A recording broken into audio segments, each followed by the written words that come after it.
NEET 2025 का paper no doubt पिछले सालों के पेपर से काफ़ी अलग था। फिजिक्स जैसे कि एक्सपर्ट बताते हैं कम से कम 15-16 सवाल ऐसे थे जो बिल्कुल एक मेडिकल स्टूडेंट जो है जो तैयारी कर रहा नीट की उसके लिए बिल्कुल भी नहीं थे वो क्वेश्चन। केमिस्ट्री भी ठीक ठाक थी, लेकिन जैसे कि मैं पिछले 19-20 साल से बायो पढ़ा रहा हूँ और पिछले 3-4 साल से देख रहा था कि बायो का पेपर का स्टैंडर्ड काफ़ी डाउन हुआ था।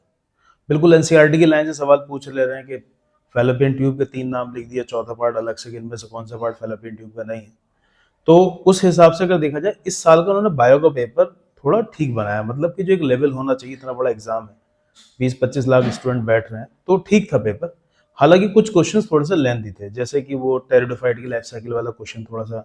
बच्चे को लंबा लगेगा और ब्रायोफाइट की लाइफ साइकिल वाला सवाल लंबा था। तो ऐसे कुछ क्वेश्चन होते हैं कि हाँ जिसमें बच्चे को 1 आध मिनट लगेगा उन्हें चीज़ों को सोचने में, लेकिन ऐसा नहीं था कि बिल्कुल ही एनसीईआरटी से बाहर जाकर उन्होंने पूछा।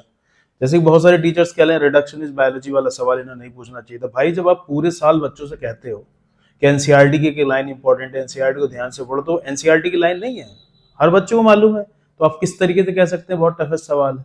अब जैसे उसमें पीसीआर के अंदर उन्होंने पूछा कि उसमें क्या पैटर्न है मल्टीप्लीकेशन का। अब 1 से 2 बन रहे हैं, 2 से 4 डीएनए बन रहे हैं, 4 से 8 बन रहे हैं, 8 से 16 बन रहे हैं, तो ये बात तो आप उधर जब माइटोटिक डिवीजन वाले सवाल कराते हैं, सेल साइकिल सेट डिवीजन, वहां पर भी चीज देखने को मिलती है 2 की पावर n के हिसाब है, तो 2 की पावर n का इनका हिसाब है, तो वहां पर भी है ये चीज यहाँ पीसीआर में भी है। तो इसको भी नहीं कह सकते आपके आउट ऑफ द एनसीईआरटी सवाल पूछा गया। तो ऐसे बहुत सारी चीजें ऐसी हैं जिसको कि जब फ्रेटर्नल ट्विन वाला सवाल कह रहे हैं, बिल्कुल भाई आप जब ह्यूमन रिप्रोडक्शन पढ़ेंगे तो वहाँ लास्ट में जब पीछे एनसीईआरटी में क्वेश्चंस दे रखे हैं रेगुलर बच्चों के लिए जो एकेडमिक की तैयारी कर रहे हैं, तो वहाँ पे फ्रेटर्नल ट्विन लफ्ज इस्तेमाल हुआ है। तो आपको मालूम होना चाहिए कि मतलब फ्रेटर्नल ट्विन जब जिक्र किया तो आप वहीं बता दो बच्चों की ये डाइजाइगोटिक ट्विन्स के लिए लफ्ज आता है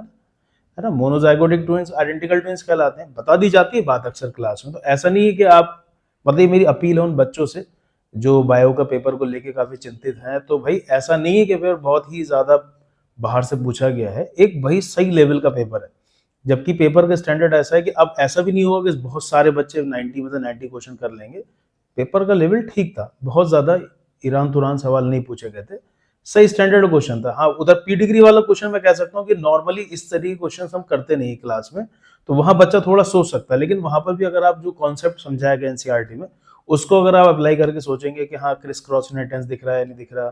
प्रीडोमिनेंटली मेल अफेक्टेड है या नहीं है, बोथ मेल फीमेल अफेक्टेड है, स्किप जनरेशन है या नहीं, तो उस हिसाब से आप आसानी से सोच के इसका आंसर लगा सकते हैं कि हाँ ये तो ऑटोसोमल रिसेसिव लग रही है देखने में, और उस हिसाब से फिर आप सॉल्व भी कर सकते हैं इसको।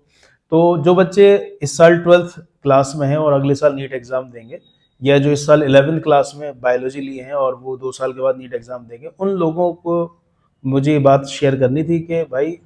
बहुत ज़्यादा